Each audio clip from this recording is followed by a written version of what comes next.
and welcome along to the Open Newsroom here at the Journal. My name is Christine Bohan. I'm the Deputy Editor of the Journal, and I also work on the Good Information Project, which hopefully you'll have seen some of the work we've been doing as part of the Good Information Project here at the Journal. It's a major series where every month we cover big critical issues that are of interest to the audience. So far we've covered topics like migration, work after COVID, and every month we try to cover a topic that we find out the questions readers would like answered and hopefully equip readers with the skills to seek out good information. This month, we are looking at climate change. So there's around 12 days to go before the start of COP26, which is the UN summit in Glasgow. And it's seen as a crucial moment for setting the climate change debate or agenda for the next decade. We know that there's going to be representatives from almost 200 countries at it. And there's a real sense that this could be a huge moment. So what should we expect? Should we be optimistic? Will anything actually change with this? The team for the next few weeks is here with me. I'm really glad to say that I'm joined by our reporters Lauren Boland and Orla Dwyer, who've been writing a lot about these issues, Niall Sargent of our sister publication Noteworthy and former editor of Green News, and journalist John Gibbons. Thanks to the four of you for being here today. It's really great to have you. I think you're the four people I really want to hear from on all things COP26, so thank you for being here. I'm going to start by asking all four of you, are you optimistic about COP26 right now? Like, what are your thoughts? John, I might start with you. Sure. Yeah, I think it's the only show in town. That's the first thing to say about the whole COP process. It's been running now for 30 years. It's been not delivering for most of that time. I think Paris was the first time that we could see it begin to get a bit of traction, begin to get serious. And I think probably it's been nudged along, I would suggest, for 2021 by events. I think there's probably an element or a sense of realism going into this meeting that probably hasn't been there in the past. I think up until now, these conferences have been political set pieces where governments made great sounds and made lavish promises that they had no intention whatsoever of keeping. But I really feel the fact that people are now seeing in real time direct, expensive climate impacts, I think that's brought an element of, I said, realism and reality to COP26. So I go against my own grain here by having a certain amount of optimism about Glasgow. Okay, that's a good start. Lauren, what about you? I think I'm feeling very much like it's a waiting game. I think I'll have to wait to make my mind up until afterwards. I think it's less possibly about what happens at COP and what we see happen afterwards in terms of moving away from just those discussions around the table and then actually seeing what's put into practice and are the targets good enough, first of all, but then are they actually being met? I think John makes an interesting point there around the more we're all talking about it and looking at it and feeling the effects of climate change, maybe hopefully that will hold these world leaders to more account as they make these decisions. I know myself, I was still in school during COP21 in 2015 in Paris, and that was the first one I was probably aware of. And I remember there being a lot of the same kind of discussion and sense of some optimism. But then when you look at the 6 years since then and how much has happened in the world since then and how little progress we've made on climate, that doesn't give me massive hope. But I think, yeah, we'll see what happens after COP and see can they hold themselves to their promises. Yeah, it definitely feels like the momentum should be there. If it isn't here for this one, then when will we actually see it? Orla, what about you? You've been writing about it. Are you optimistic about it? Yeah, I kind of agree with John. I kind of want to be cautiously optimistic, but at the same time, what it's been compared to by Professor John Sweeney and other people I've spoken to is they've kind of compared it to the build up to the 2009 COP in Copenhagen. That was kind of that in 2015 were the two kind of major ones in recent years, and 2009 in particular had a huge build up. Everyone was looking at it. Everyone thought this would be the moment that action would finally be taken. And then that wasn't the case. But then some people saw it as a setup for the 2015 one. So I kind of feel like this one could go in a similar way where it doesn't amount to huge change now, but maybe for COP27, COP28, that could be when we see the real changes being implemented. But I'm cautiously optimistic that something good will happen from it anyway. Okay, a running theme so far. Niall, last but not least, what about you? Yeah, probably again, cautiously optimistic of where it could go. I think for me, mostly based on the fact that it's the first time that I've been following any of the climate debates or COP closely where you've had the national legislation coming in place before the COP event itself. So even if we present lofty ambitions, there hasn't always been the follow-up because, you know, there's pencil pushing, putting out to the future because legislation isn't in place nationally, or you can't hold things to account. Now we have the Climate Act in place. We're about to have our carbon budget set out for the 3 carbon budgets for the next 15 years. So whatever comes back out of COP will be very heavily linked to those legislative measures. So we will be able to hold policymakers to account. And for me as well, I suppose I'm the biodiversity guy around the place here. So for me, it's great that this very important COP for climate is at the same time as COP15 for the biodiversity side of things. There'll be another discussion next year, but it's kicking off now around the same time. So it's great to have the two together, because without tackling one, you can't tackle the other. So I'm fairly positive that we can link them up together as well. Right, I'm definitely going to come back to you on the carbon budgets and also on biodiversity, which are two things we want to touch on in the time that we have. But Lauren, I'm going to go to you to kind of set the scene a little bit. Can you talk about where we're at with the latest climate science right now? Like, what are world leaders going to be taking into account when they meet? Yeah, the biggest report definitely that they'll be looking at is a recent one that came out in August, which was from the the Intergovernmental Panel on Climate Change. So what they did, they put together this big assessment report on the physical science of climate change that came out in August. And it's written by hundreds of scientists, and they all come together and look at what the most recent studies have been on the climate, what the findings from those were, and they compile it together into this really comprehensive report on basically updating where we're at with the climate right now. So one of its main conclusions was that the changes that we're currently seeing happening to our climate, they haven't been seen before for hundreds and thousands of years, and the scale of those changes as well is unprecedented. Then actually looking at those changes and what's causing them, we've known for a long time, I guess, that humans are driving climate change, but they kind of said quite definitively, yeah, humans are the primary cause. There's no two ways about it. We're the ones that are driving all of this, and that predominantly comes from our greenhouse gas emissions. So say in 2019, the concentration of carbon dioxide in the atmosphere, it was higher at any other time than in at least 2 million years. Similarly with methane and with nitrous oxide, which are two other greenhouse gases that contribute to global warming, they were at their highest for at least the past 800,000 years. So what they said is that means if we're going to prevent the planet from warming to catastrophic levels, we need significant and sustained reductions in those emissions. That idea was really, really central to the report. You also have, say, here in Ireland, there was a joint report around the same time. There was a joint report from the EPA, Med Éireann, and the Marine Institute, which was looking at the status of the climate in Ireland, our atmosphere, our oceans, our landscape.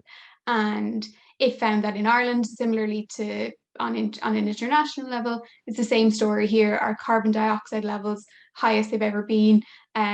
Same story with methane and with nitrous oxide. One piece of good news from that was that the concentration of chlorofluorocarbons, which are chemicals you'd find or some would have found in products like aerosol sprays or refrigerants, those have been falling since 2004. So I suppose one good crumb to pull out from it. But overall, that report's key conclusion as well was that there's clear evidence that global climate change means that Ireland's climate here has become warmer and wetter than it used to be. So leaders will have to take all of that into account as they go into these negotiations.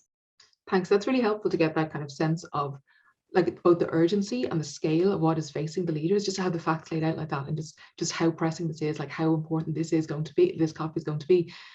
Orla, on that, you're kind of one of our COP26 experts, and you're going to be going there for the journal for the fortnight at the start of November, and reporting on the ground for us. Can you talk to us a bit about how COP26 is going to work? Like, what's it going to try and achieve, and what should we be looking out for that could happen across the 2 weeks? Yeah, well, it's important to emphasize, I suppose, just the sheer scale of this conference. It's the biggest climate change conference that we have. And as John said, it's kind of the best way that we have to make these climate agreements and to reach a consensus around climate action. And for COP26, the reason this one is so important, obviously COP is an annual event, except for 2020 when it was postponed for the pandemic. It's been going on since the mid-90s. It's a huge opportunity for countries to come together and agree this action, but obviously this doesn't happen very often and has only happened at a couple of these COPs. But for COP26, the main goal of it is to finalize the agreements that were first put forward in 2015 at the Paris COP, and that's where the Paris Agreement was reached. And that was kind of a goal for countries to strive to stay well below 2 degrees of global warming, but preferably, you know, at 1.5, which is what scientists say is really the limit that we have for preventing the worst case scenario impacts of climate change. And then anything beyond 1.5 degrees above pre-industrial levels, that's when things start to get a bit dicier for the planet. 1.5 is still not ideal, but anything above that is just, it's a higher risk essentially for developing nations, for every country really across the world. But in terms of this COP, then it will be a key time really for countries to finally hammer down these last few details of the Paris Agreement around issues like carbon trading and things like that. They're kind of a few key sticking points that countries still have to agree on. And that's the main reason really why this year's summit is so important and why everyone will be looking to it for a consensus and for an agreement on it. And then in terms of kind of smaller issues at hand, not smaller, sorry, that's the wrong way to put it, but different issues aside from the Paris rulebook is the kind of political tensions that play out at all conferences like this, but with climate change in particular. A big kind of thing people look to is the relationship between the US and China, obviously the world's 2 biggest emitters. You know, everyone's kind of looking to them first to make action, because why would a smaller country make change if the US and China aren't doing anything to cut their emissions? So the actions of US and China have been huge in the past few months, and looking to what they're doing, what China's doing with coal overseas, what the US is doing in terms of its climate financing as well has been hugely important. And now the fact that Xi Jinping might not even be there would also be a big contention if he wasn't there himself at the conference. Do we know when we'll find out for sure? Sorry to cut across you. Do we know when we will find out for sure whether he will actually be attending? No, I don't know that for sure. There's still a good few countries that are kind of uncertain, obviously with COVID restrictions, mandatory quarantines and things like that coming from red list countries. There are a lot of different considerations compared to previous COPs. Modi from India isn't meant to be going as it stands. Putin still hasn't said if he's going. So there are still a lot of major contenders who it isn't sure if they're going in the first place, which again could be a key thing that hinders this COP as well, having these COVID restrictions in place. Obviously necessary, but it could be a hindrance in terms of reaching an agreement at the end of it. But the other major issue then is that it's kind of this disparity and the kind of inherent unfairness in climate change and in global warming is kind of how it's been described to me, between developing countries and developed nations. So it's often the case that the countries who emitted the most historically, Europe, the US, China as well, like these kind of nations are the ones in often cases that aren't impacted the most by climate change. It's often smaller developing nations that are impacted really badly by extreme weather, by, more extreme weather events, more frequent, that kind of thing, and that don't have the money to fund a just transition. And they need help from developing nations in a lot of cases, who have, as I said, historically been the emitters making the biggest impact. So there has been this fund since 2009, countries have pledged to make this 100 billion a year fund to give to developing nations, but this hasn't materialized yet. And that'll be another kind of big thing to be keeping an eye out for at this COP, to see whether there is an agreement reached on this and whether it can become a reality, because the deadline for it was supposed to be 2020, but then, again, the pandemic has pushed this forward. So there really will be all eyes on developing nations to get this agreed as well. Yeah, there's a comment there from Claire Woods saying that Xi Jinping hasn't actually left the country since COVID began. So for him to leave the country for COP26 would obviously be sending a massive sign, when, as you say, the US and China are the two biggest emitters in the entire globe. And if anyone else wants to leave a comment or a question, please do. I will be reading them out throughout the panel. John, where does Ireland fit in at COP26? Like, what would you like to see Ireland's representatives contribute or push for during the fortnight? Oh, you're just on mute there. The inevitable. There's always somebody on mute. Of course. Of course. Niall touched on this earlier. The big difference really this time for Ireland is that we're going with something in our haversack. We have a climate act. We also have climate budgets. We have 2 5-year climate budgets. This is something we've never had before. What we've had before was aspirations. What we have now is a framework to deliver. Now, whether we get there or not remains to be seen. But first of all, part of our NDCs are nationally determined contributions. We're one of 86 countries who have submitted updated NDCs. Now, ours are bracketed under the EU's, and the EU basically has committed to a 55% emissions reductions by 2030. Ireland's domestic version of that is 51%, but it all falls under roughly cutting our emissions in two by the end of this decade. And obviously Ireland in turn is putting in place the mechanisms right now, as you've been hearing about, and you'll be hearing about more over the next few weeks, as to how we get to do that. And of course, the big fights lie ahead between the major emitting sectors, whether it's transport, energy and agriculture, who will be now fighting over it. We know, for example, that the ag sector is probably looking at somewhere between, I think 21 and 30% is the current target there. If that holds, assuming of course that they can deliver on that, it means everybody else's gets their homework gets increased. So it means we'd be looking at, say, the energy sector going up to 70, possibly 80%. And I think we're going to be getting into some really interesting areas of equity here very soon, where people are going to have to make decisions about saying, well, okay, if we want, for example, to allow one sector to be a free rider in terms of emissions, is it okay that everybody else pays for this? And I think what's terrific now that I haven't seen in all the time I've been involved in this is that we now have a framework to hold each sector accountable for its own carbon budget. We've never had this before. All we've had was basically everybody giving out about everybody else, then running off to their minister to make sure that they did nothing. And that's where we've been. We've been just going around in a circle on this. We now have these sectoral budgets and sectoral targets. We also, by the way, have something that is critically important. And again, it's changed in the time that I've been observing this. The media are now paying attention. This is completely different to what I've seen in the past. It isn't just paying attention around conferences. They're paying attention, like we're doing now, at the detail, poring over it, examining it, turning it over, holding people to account. And these are the reasons why I bring an element of optimism to this process that I certainly haven't encountered before. That's really interesting. It's something we've actually been talking a lot about in the journal. It's this kind of mantra we've been using, where it's like everybody, all reporters are climate reporters now. So in the way that during COVID, all reporters had to, infuse COVID into their reporting and understand that, you might be writing about the budget or financial issues or anything to do with our society or the world, but you actually need to be infusing COVID into that reporting to understand what's going on in the world.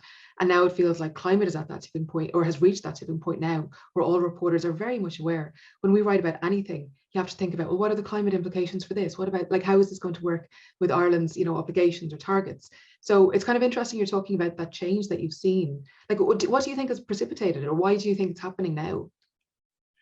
I think I go back to that phrase, events. I honestly believe that what's shifted the rhetoric, and politicians are brilliant at rhetoric. I remember Enda Kenny, he played a blinder when he went to Paris in 2015. The hand of history beckons, the clock is ticking. It was wonderful stuff. He came home then and said, don't mind that, lads, we're only having the crack, right? And everybody knew in Ireland that we didn't mean a bit of it. We were just playing along.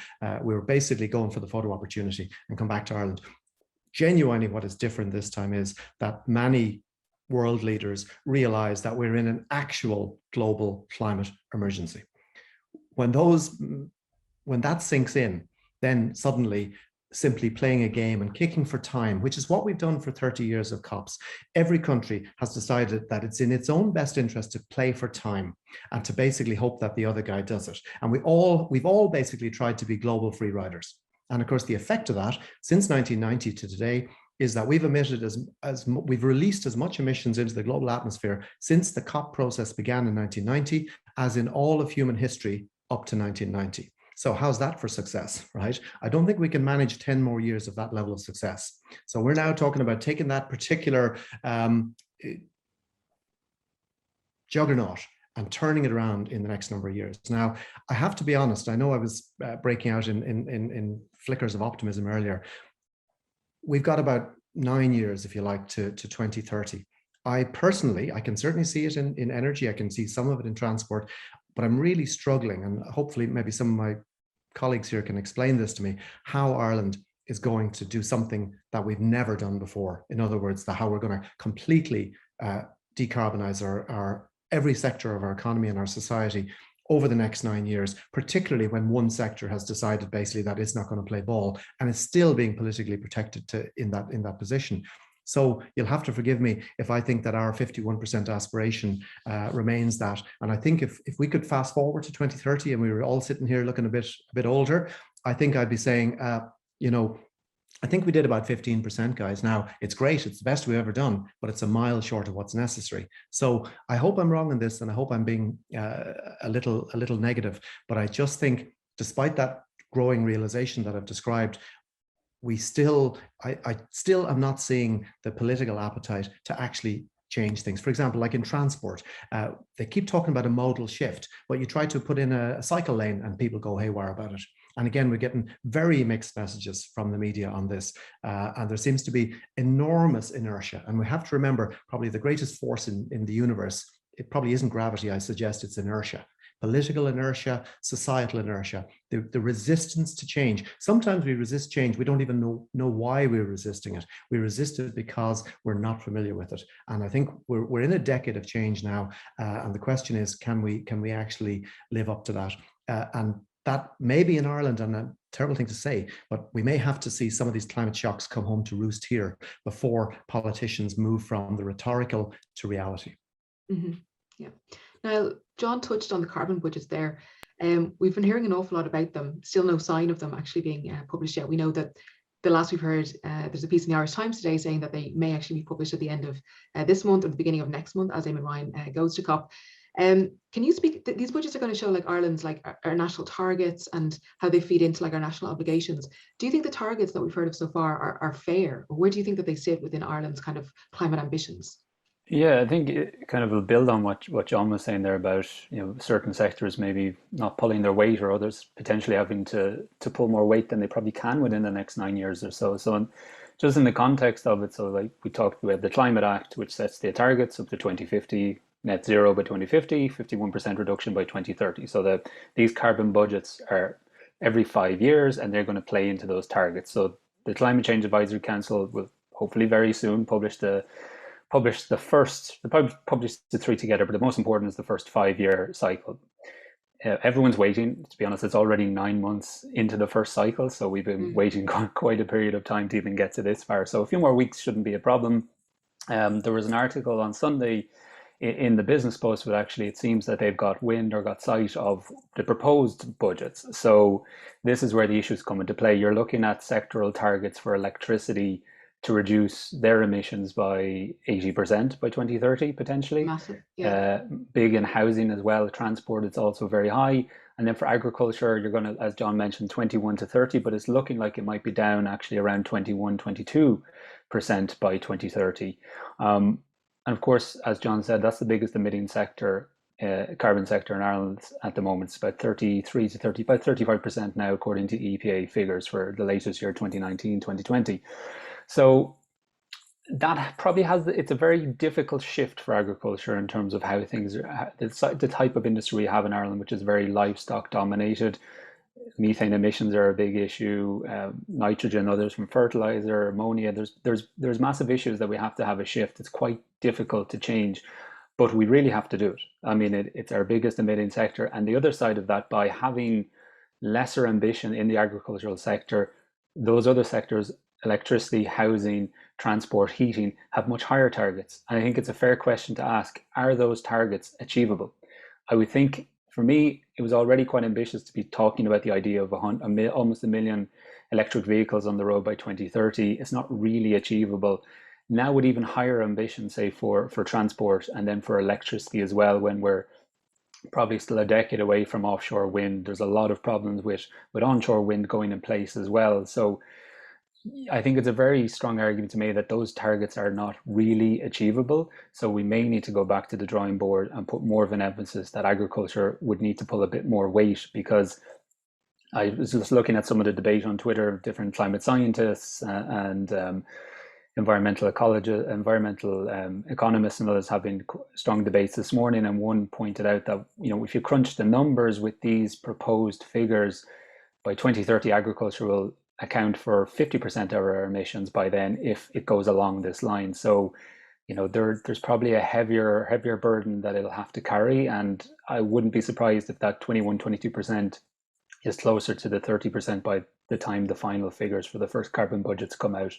And again, I want to be optimistic, but it's very difficult already to see how we're going to achieve the targets if there's heightened targets for electricity, housing, transport. I think they're very difficult to achieve based on where we are at the moment. I'm going to come back to the agriculture thing. I feel like that has to be like a central kind of question about Ireland's role and, for our climate ambitions. But just going to a couple of the comments that we're getting in and questions. Catherine Carty says the Sustainable Development Goals change the narrative to measurable and meaningful action. Says climate change should be addressed as a core priority of the goals and not separated entirely, or we'll lose the impact. If you address climate as a core part of the global development agenda, policy coherence is needed on this. Alex says, I think you're correct, John. Unfortunately, hitting the target would require such a shift in society in relation to diet, travel, and shopping. People are not going to do it. I think there's a fascinating question in that, in like, is society ready for the kind of radical change that actually is needed to hit the targets that we're talking about here? John Bowler says, thanks for doing this. You're welcome. However, I believe the panel is being somewhat over optimistic. I hope I'm wrong. I've been involved in one way or another since 1995 in the UNFCCC process from an NGO perspective. And unless there's a total change this time around, it will be a failure. We need action now and not in 2 or 3 years, which is really interesting. And I'll come back to some of the other comments and questions, shortly. So please do keep leaving them there for us. But to come back to agriculture, and I'm going to ask John this, but actually I think if anybody wants to jump in on this as well, we're talking about agriculture. Niall mentioned there about how, it's responsible for around 35% of Ireland's greenhouse gas emissions, more than any other sector. I think transport is the next one at around like 20%. So what actually needs to be done in Ireland to reduce agriculture emissions? And also, how are farmers brought along with this? Like, how do we ensure that this happens? Yeah, there's no great mystery really about emissions reduction, because we know how emissions went up. We know, for example, that emissions in agriculture were actually on a steady path of decline between 2000 and 2010. It's quite interesting because at the time, Teagasc, there was a really interesting research paper published in 2008 by a Teagasc scientist who pointed out that Teagasc was implementing government policy, which is emissions reductions. And this, by the way, is 2000 to 2010. Then what happened, basically, we had the recession in 2008, 2010, government panicked, and they decided basically to cast around and see who can produce some magic growth, right? The ag sector stepped forward, the industrial ag sector stepped forward and said, we'll do it.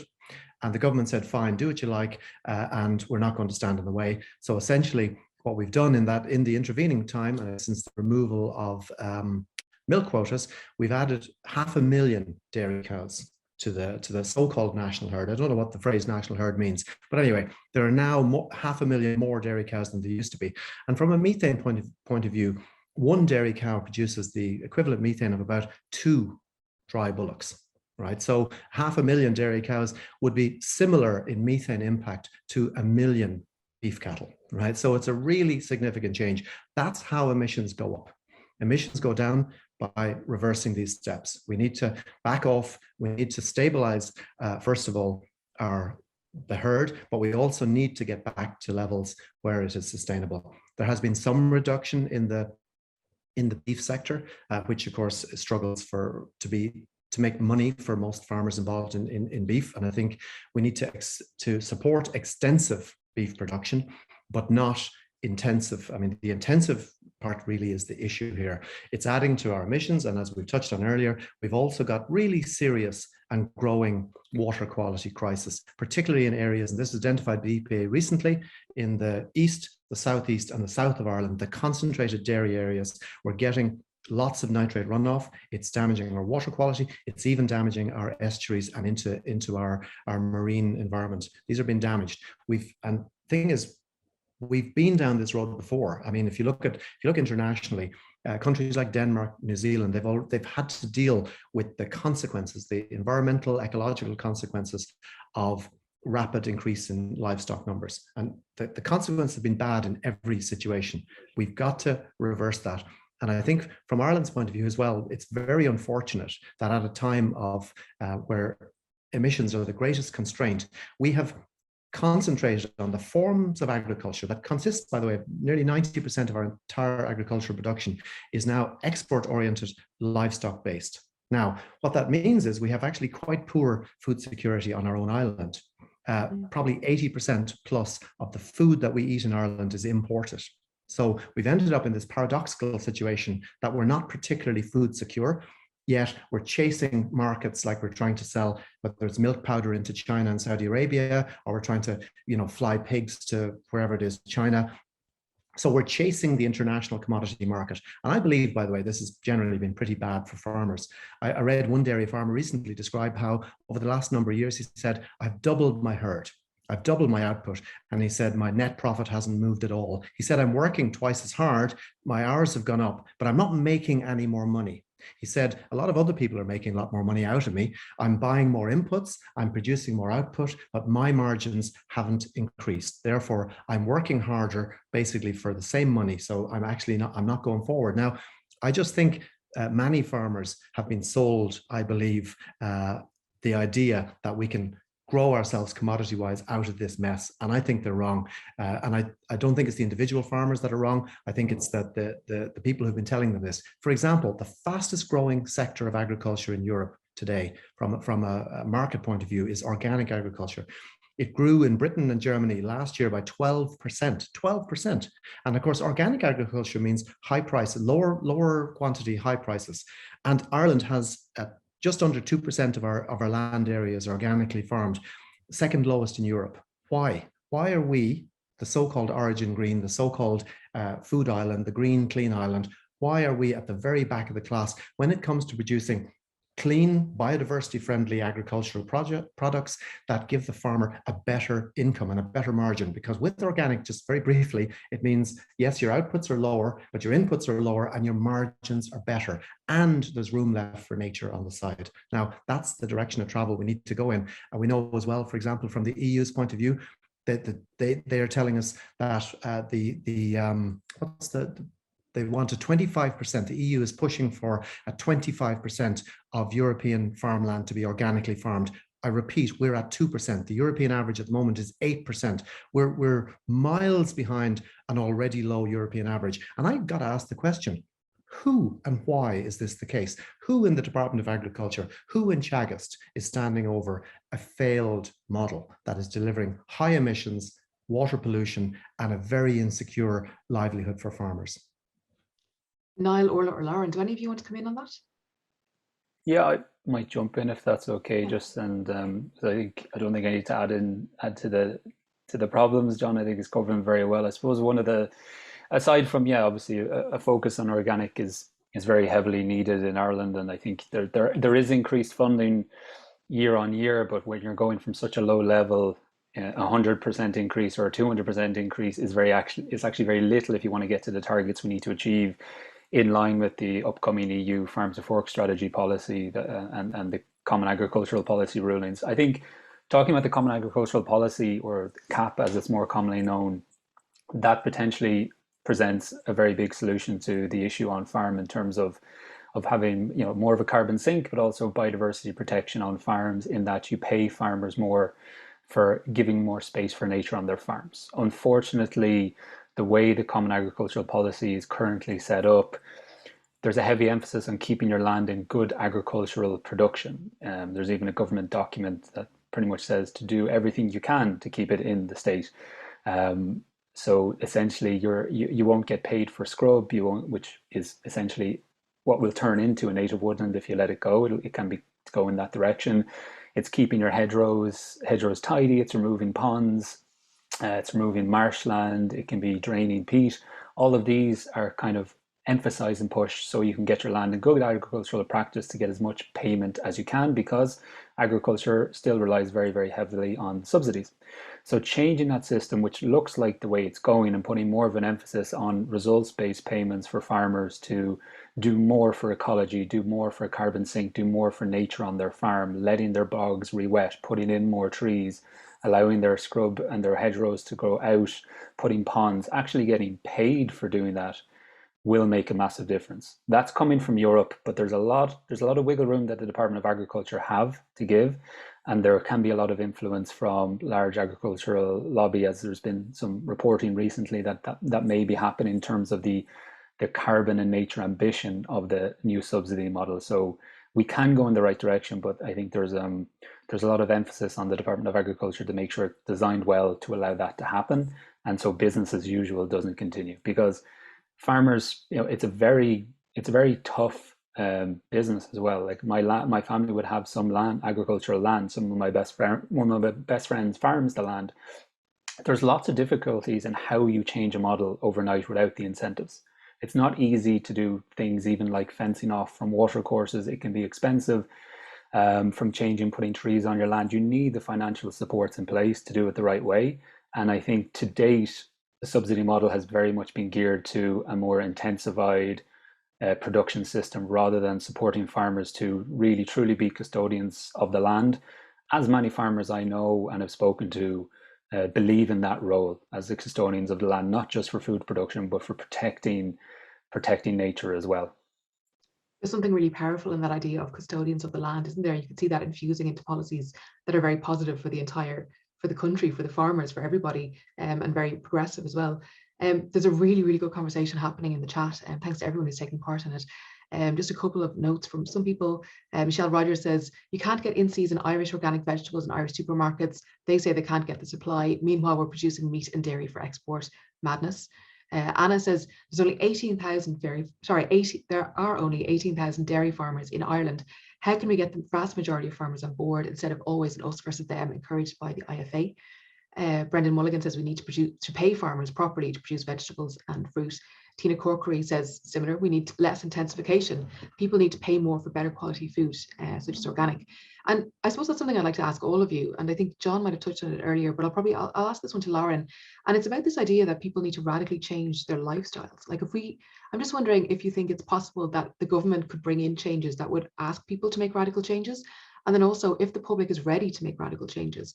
And when I say radical, I mean something like maybe asking people to only eat meat twice a week, or even cut down from, however many times they eat, cut it down by 1 or 2 times per week, but something like that, which is a significant change in people's lives. So I suppose for all of you, I'd be interested in, do you think that could you see the government asking for this kind of radical change? And also, do you think that the public is ready to hear that and ready to make those changes in their lives? Laura, I'll go to you first.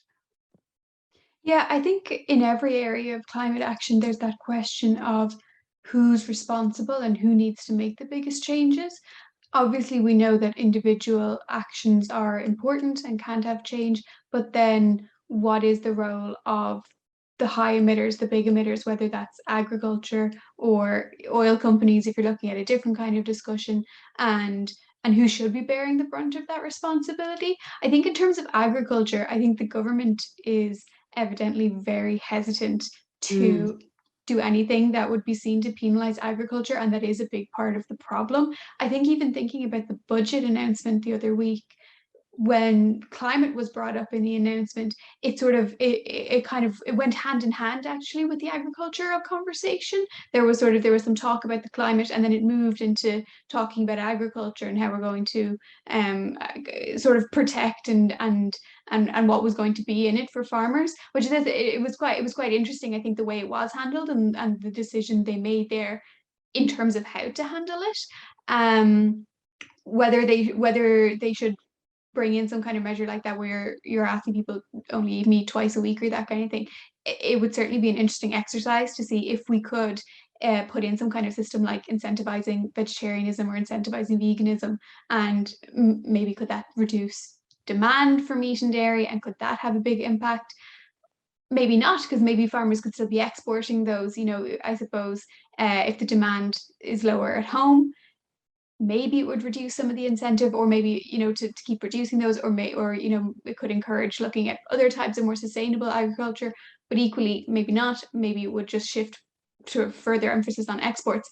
It's hard to say. Certainly, if you're looking at it from an individual perspective on climate action, if individuals are eating less meat, that's reducing their own impact on the environment. But whether that would play out, I think, on that larger scale and actually reducing emissions overall, I think that's hard to say, and it would take real commitment by the government to do something else in hand with that kind of focus on individual action. I don't think you can achieve it with that alone. Yeah, that's it. So Catherine Carty in the comments makes that point too. She says system changes versus individual responsibility. System changes can facilitate individuals to make better choices, but you need them across multiple systems as a priority. I think that's kind of obviously a big part of the entire conversation, I think, around climate action, where the balance lies between individuals and the actual structures that are responsible for the problems and for enacting solutions. Orla, sorry, you wanted to come in there. Yeah, I was just going to say, I think that's what the disparity kind of is, and why individual action, while it is important, obviously it is that systemic action that will make the real changes here. But I think when people see, I've seen it compared to, and from speaking to behavioral analysts and things like that during the pandemic, it's kind of comparable to the COVID restrictions. And in times of, let's say, March 2020, April 2020, when people were generally seeing other people abiding by the restrictions, it was generally seen that they too would abide by them and think that everything's fair and that everyone else is in lockdown, everyone else is working from home if they need to, nobody's meeting up in big groups. And then as things kind of reopened, there was this bigger shift between people who thought they were generally doing more than other people when they weren't. There was kind of this shift when people thought things were unfair. They thought there was an imbalance there between people who were following the restrictions and people who weren't, and people who were meeting up with more people. I think it's kind of comparable to what is happening within sustainability movements and climate action movements, vegetarianism, everything like that, from an individual action. It's very easy to kind of make the argument of, well, why would I make changes when China is continuing to burn coal, you know, when China is doing all of these massive changes. Whereas if people could see the Irish government and governments across the world making these huge changes to industries and putting more legislation in place, putting more restrictions essentially on big business, I think they would be able to negate that against themselves as being able to make more individual action. When they see big changes being made elsewhere, then they can see what they can do themselves.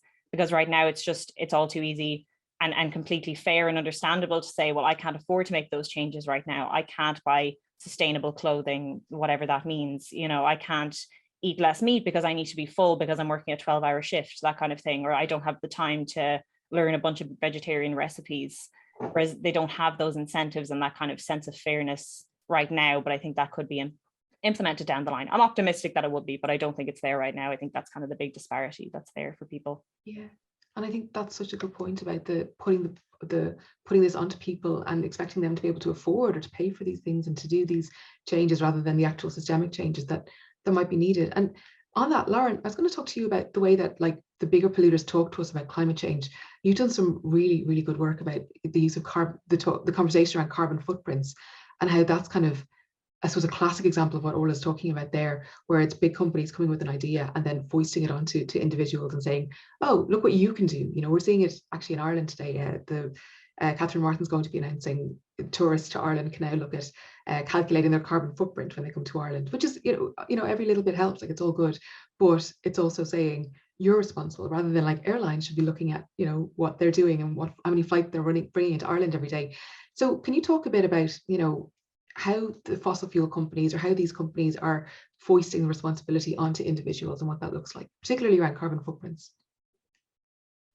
Yeah, and I think it's important to preface all this by that, you know, we shouldn't shy away from individual action, and that obviously it is still important, but that we can't let that sort of take the primary focus in the conversation, and we can't let it take focus away from where those big emissions are coming from. So thinking about those oil companies or fossil fuels, gas companies, and where they're trying to carve out a space for themselves now, knowing that there's eyes on them and on the future of that sector and how they're trying to navigate through that. There is this big shift in language away from, or maybe not away from anything, but I suppose towards a focus on talking about green energy or clean energy or you know, reducing carbon footprints in advertising from fossil fuel companies. So the whole idea of the carbon footprint, which is measuring kind of the impact of particular persons or organizations,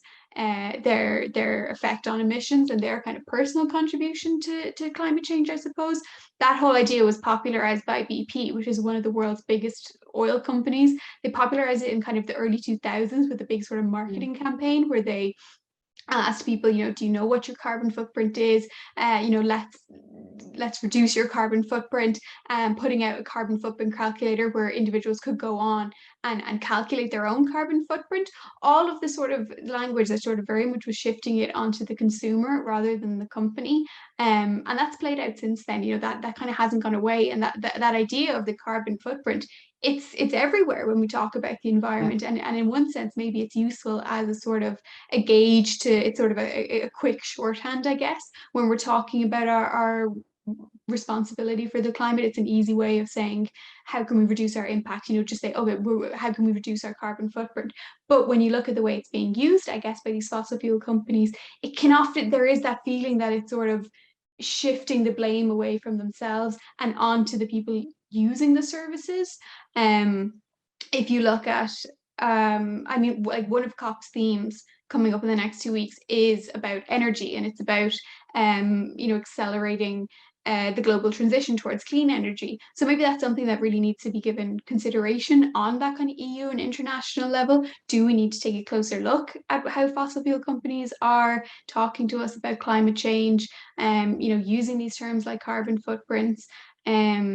I mean, there's a campaign going on at the moment that's kind of led by Greenpeace and some other NGOs, which is calling for an EU-wide ban on fossil fuel advertising and sponsorship.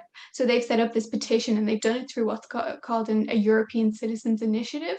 And that's a particular kind of petition. And what it means is that if they got 1 million signatures in a year, the European Commission would actually be obligated to consider that proposal, which is calling for kind of a blanket ban on fossil fuel advertising, sponsorship, ads from fossil fuel companies in the EU. There's some countries that have kind of done measures like that. In Amsterdam, they've implemented something like that in the city and at metro stations. France's climate law has sort of a similar a mechanism to do something similar. So there's sort of a bit of a momentum towards that. So, is that something we should think about here in Ireland and on an EU level? Yeah.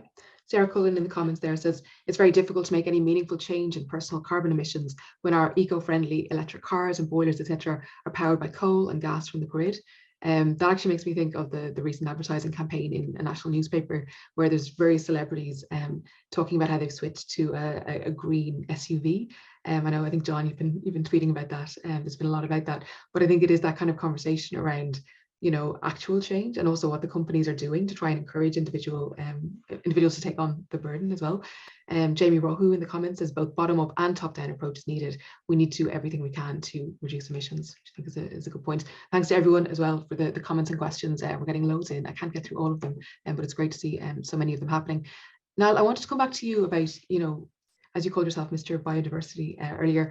We've got COP26 starting on 31st of October, but you mentioned earlier COP15 is actually starting right now, which is all about biodiversity and the importance of that. And you've written some brilliant, like some of the best things that I've seen in the Irish media around biodiversity. Can you speak to that, to the link between kind of the climate crisis and the biodiversity crisis, and just how, we can't really solve one without solving the other? Yeah, no, thanks very much for that. For me, I think it's not just myself, this is described by scientists, by UN institutes, that it's a dual crisis we have to tackle together, that you can't solve one without resolving the other one first. And in fairness, this is enshrined in the Climate Act, maybe not as strongly as some would have liked, but it very clearly says in the Climate Act that we need to also tackle the biodiversity crisis in line with the climate crisis. So you can't really resolve one or look at one without the other, because in terms of climate change, we're talking about carbon emissions. So we're talking about predominantly a way to get to net zero is to have a lot of carbon sinks. The best way to have a carbon sink is, in Ireland in particular, is through our peatlands and through forestry. So there's your direct biodiversity link there, by putting in obviously the right sort of tree in the right place, which is another issue potentially there. As long as you put the right one in, that's very, a native woodland, continuous cover sort of forestry, where you're not just putting them all down putting them up for 20 years in a conifer plantation, taking them down. As long as you're doing the right way of having continuous cover forestry, you're having a very good thing for nature and biodiversity, but you're also having a carbon sink. Same with peatlands. Peatlands are obviously fantastic for nature and biodiversity. About 20% of our soils in Ireland are peat related, so it's a massive carbon sink.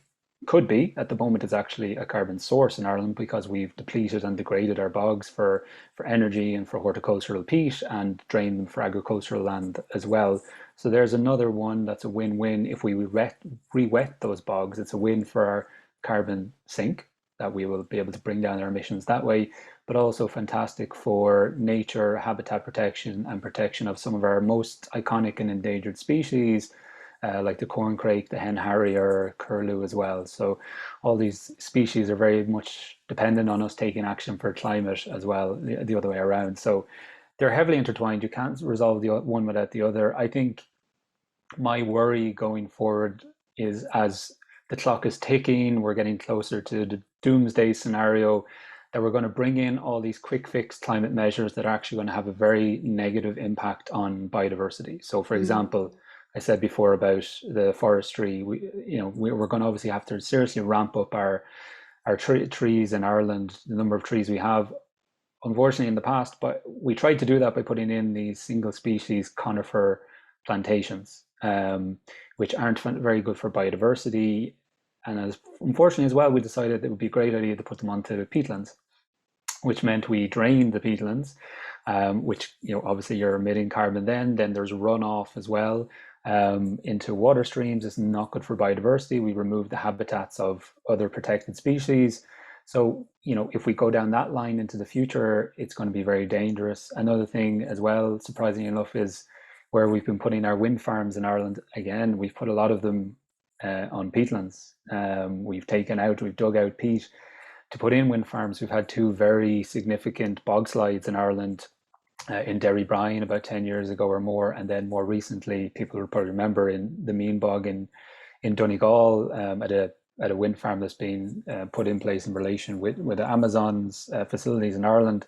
There was a bog slide there, and there's untold impacts there on biodiversity and nature, fish stocks, the loss of the peat itself. So I guess that's my fear, is that we actually take actions that treat them totally separate, and you're going to have things that are good for climate but very detrimental for biodiversity on the other hand. And ultimately, in the long term, that's not going to be good for tackling climate change either.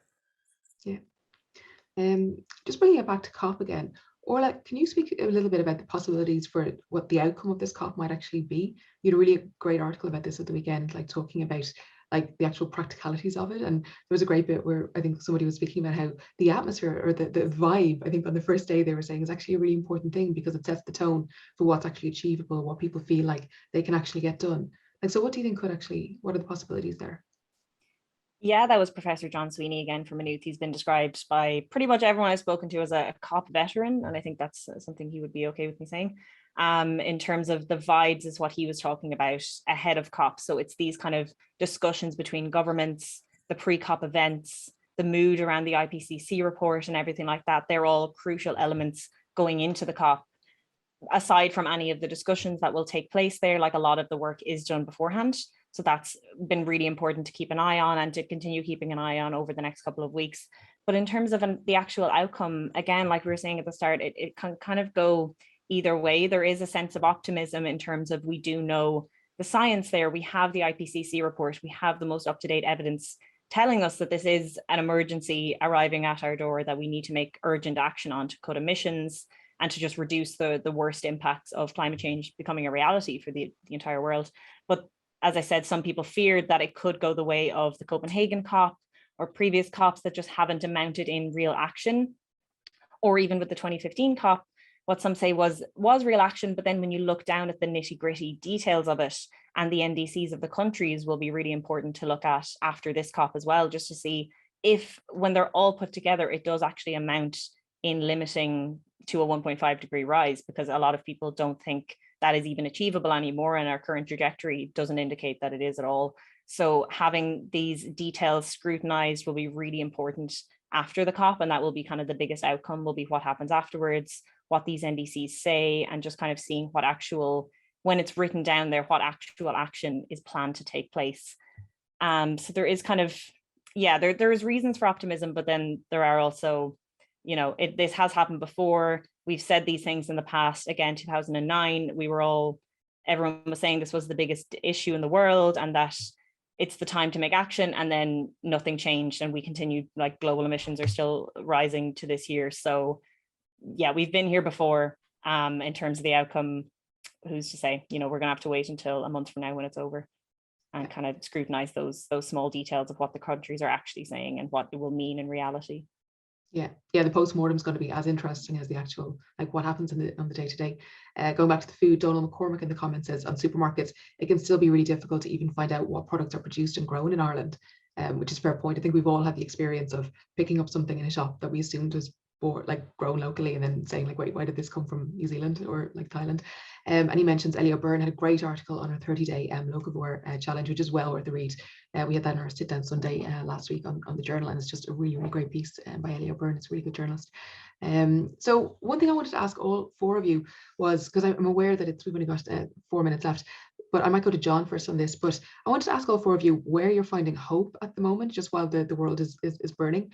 And I don't mean hope that everything is going to be okay, but I mean hope that people are changing, or that are changing some kind of behavior, or something is, that there's some kind of light in some ways, that some things are actually happening when it comes to taking climate action. John, if anywhere, I mean, maybe the answer is that you're not finding any hope in all of this, but I'm interested in you guys who know a lot about this. Like, what do you find is a bit of solace in?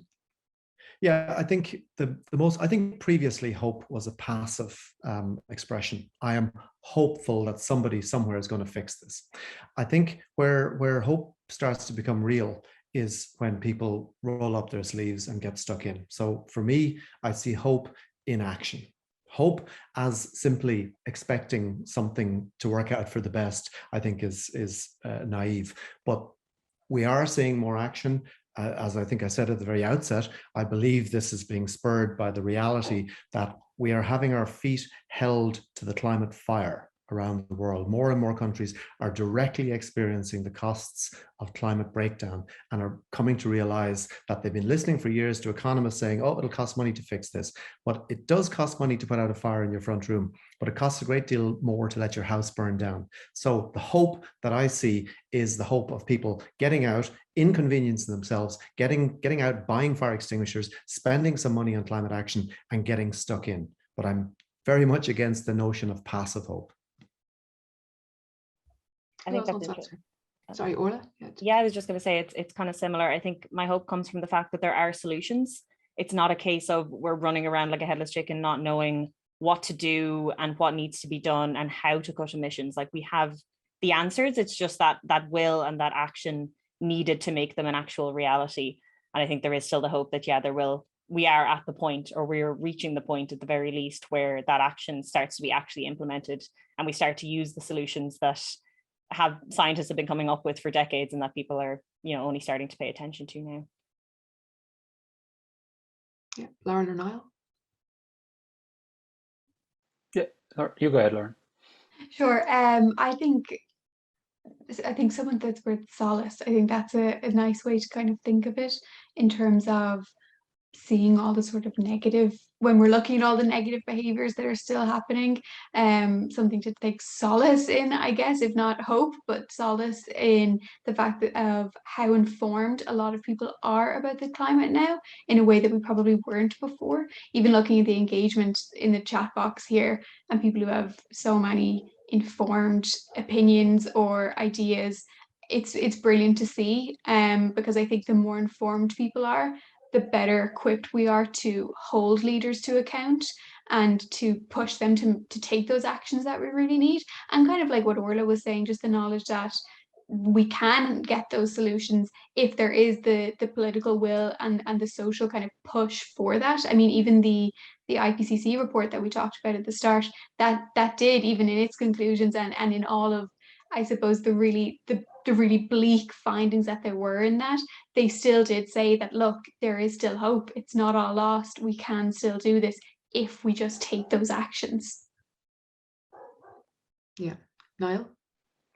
Yeah, no, I think I'd probably echo what John was saying, that I am optimistic, but I want to base it in some legal foundation. And for me, that's the Climate Act. I mean, if anyone's interested in like sort of planning law or environmental law or any sort of area of law, and you see the debates within Europe and nationally as well about the wording of should, could, may achieve, there's a reason why people want to water down certain things in legal text to like potentially achieve, if the economic incentives or everything isn't right in place.